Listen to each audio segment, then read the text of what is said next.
Paz de Cristo a todos, aqui é o pastor Cláudio e hoje para dar sequência à nossa série de reflexões falando sobre a trajetória, a saga da personagem bíblica Sansão, personagem que teve a sua história narrada pelo autor do livro dos Juízes. Em nosso último encontro, falávamos sobre o conflito que culminou num desfecho trágico envolvendo Sansão e os filisteus, né? Aquele episódio em que Sansão ateia fogo nas raposas que incendeiam o cultivo dos filisteus, que por retaliação tirarão a vida de sua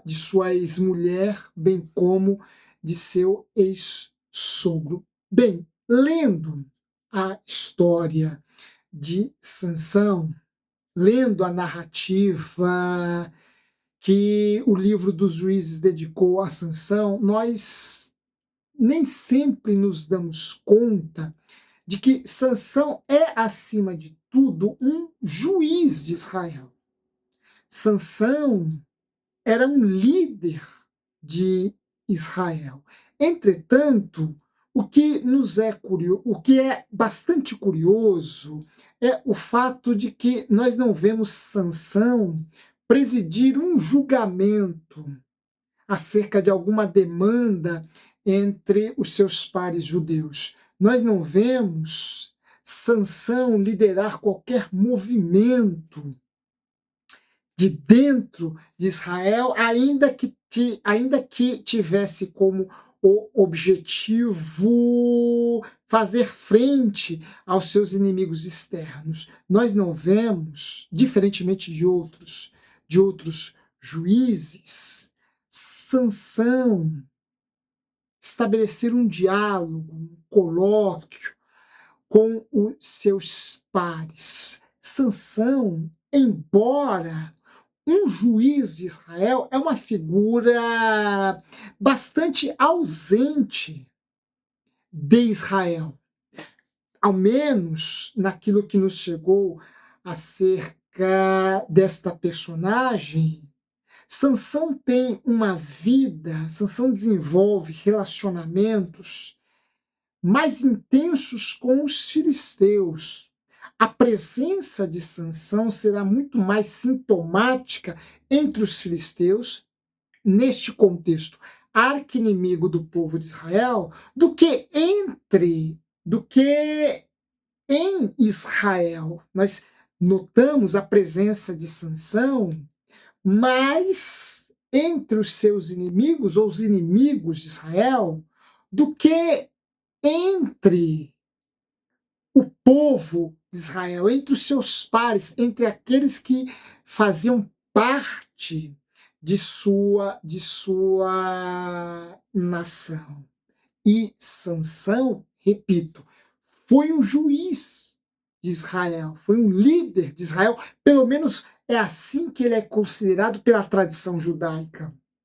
Sansão foi juiz sobre Israel ao longo de 20 anos, mas nós não vemos, repito, considerando a narrativa dos juízes, nós não vemos Sansão entre os seus. Nós iremos vê-lo presente, muito mais presente, entre os filisteus, entre os seus inimigos. E com os seus inimigos, Sansão desenvolve uma relação extremamente dialética, extremamente dicotômica. Há momentos de conciliação e apaziguamento, como há momentos de esgarçamento das relações. Há momentos que ali Sansão vivencia o amor, em outros, ele vivencia o ódio, a vingança. Há momentos entre os filisteus que Sansão se banqueteia, se refestela, mas há momentos que Sansão Sansão digladia, Sansão entra em conflito, em confronto com os filisteus. Portanto, é uma relação extremamente dialética.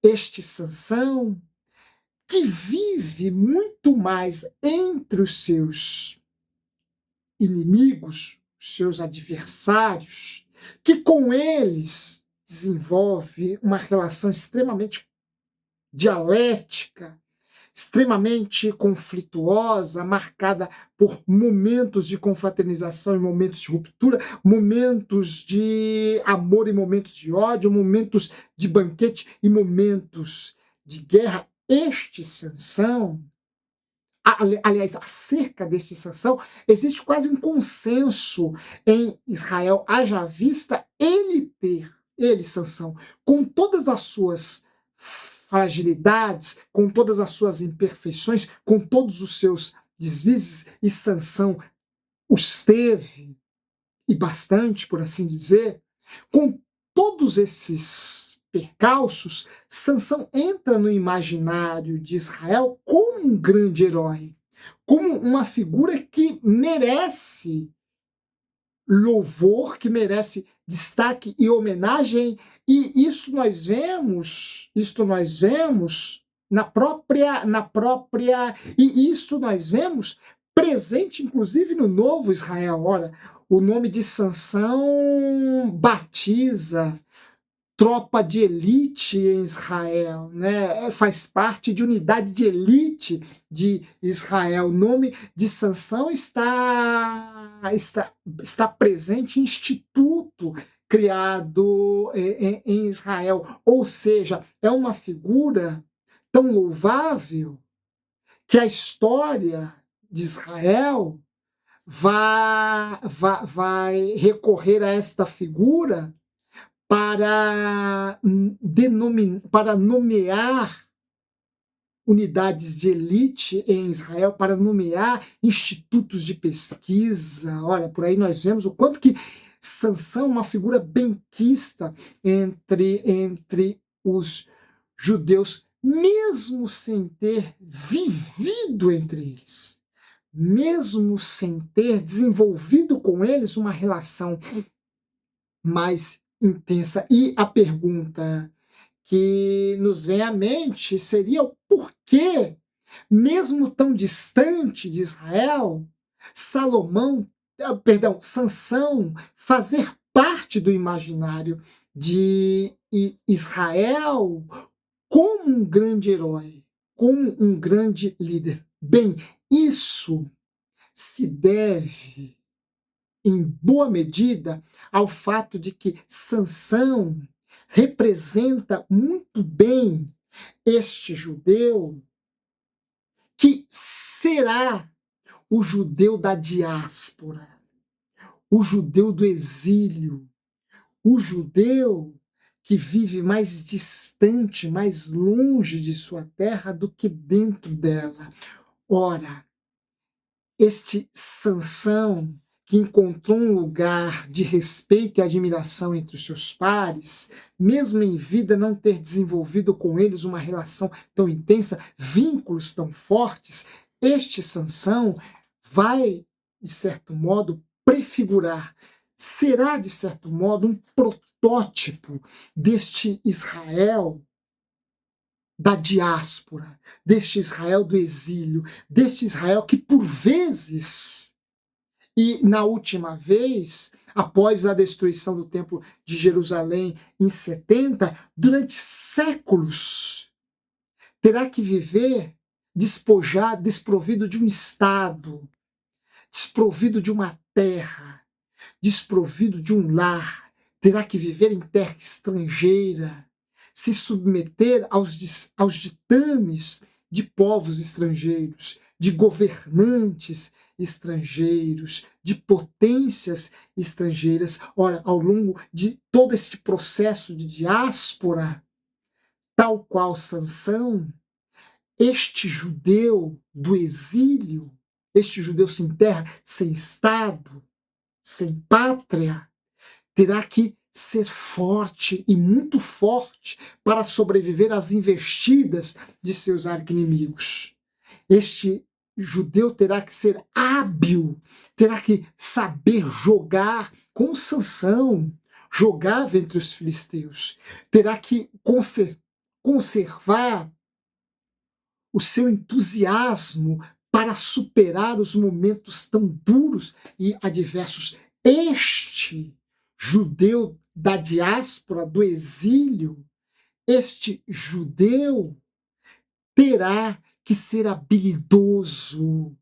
Este judeu terá que depender do seu Deus, terá que manter viva a memória de sua relação ou de seu passado glorioso ao lado deste seu Deus. Sansão representa muito bem este judeu do exílio, este judeu que vive longe de sua terra, que vive longe dos seus, que vive a maior parte de sua vida entre os seus arqui-inimigos e com eles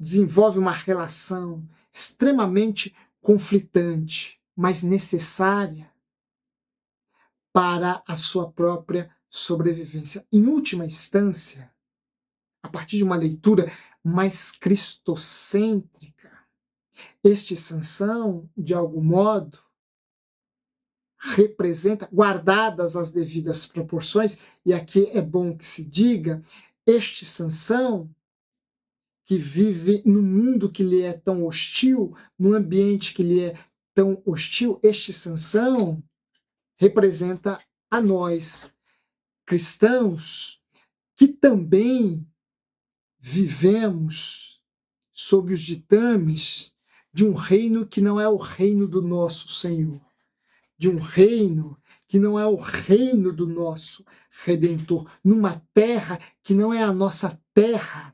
definitiva, num lugar que não é o nosso, desejado do fundo de nossa alma, numa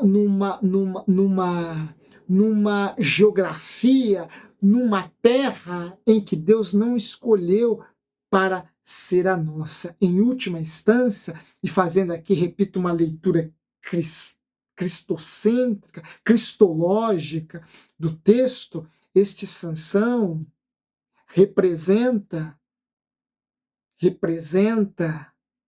e repito, guardadas as devidas proporções, haja vista que os vícios praticados por Sansão devem ser por nós, primeiramente, rejeitados, abominados, censurados e superados. Portanto, guardadas as devidas proporções, este Sansão, de algum modo, também nos representa nós que vivemos distantes de nossa terra ideal, de nossa pátria celestial, aquela na qual reina em absoluto o nosso Redentor. Na condição de peregrino, nós também vivemos numa terra distante. Nós também não pertencemos a este mundo, embora estejamos nele, e enquanto aqui estivermos, devemos lutar para que ele seja melhor, ou se torne melhor a cada dia. Devemos respeitá-lo, devemos inclusive amá-lo, de certo modo, porque é o nosso mundo. É aqui que estamos, é aqui que vivemos, é aqui que desenvolvemos a nossa existência. Mas este não é definitivamente o mundo que, do fundo de nosso espírito, do fundo de nossa alma, nós desejamos. Este mundo nós só encontraremos na eternidade. Nós só encontraremos na glória.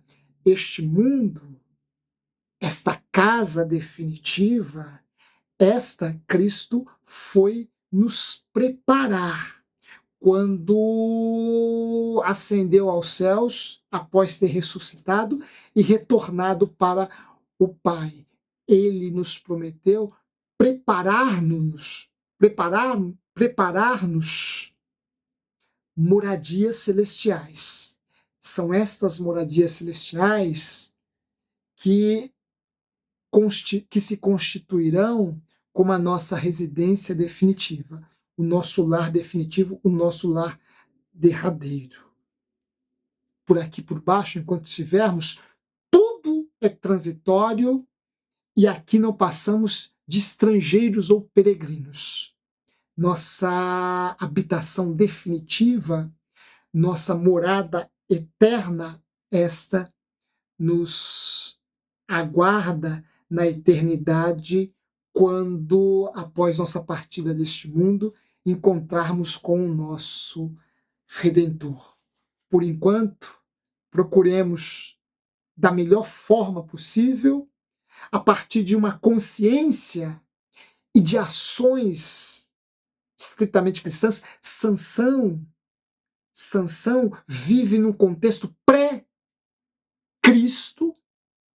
e, portanto, ele não teve o privilégio de conhecer o caminho, ou o melhor caminho, que Cristo apresentou ao homem para bem viver neste mundo. Nós, que somos neste aspecto mais privilegiados que Sansão, conhecemos o caminho que Jesus traçou para peregrinarmos por esta vida até chegarmos à eternidade. Sigamos por este caminho com esta certeza, a de que aqui somos estrangeiros, a de que aqui somos passageiros, a de que aqui somos peregrinos. Tudo aqui é transitório e o definitivo e absoluto sobre as nossas vidas, isto nós só encontraremos na eternidade. Que Deus abençoe a todos, em nome de Cristo. Não se esqueçam de deixar os seus comentários, deixar o seu like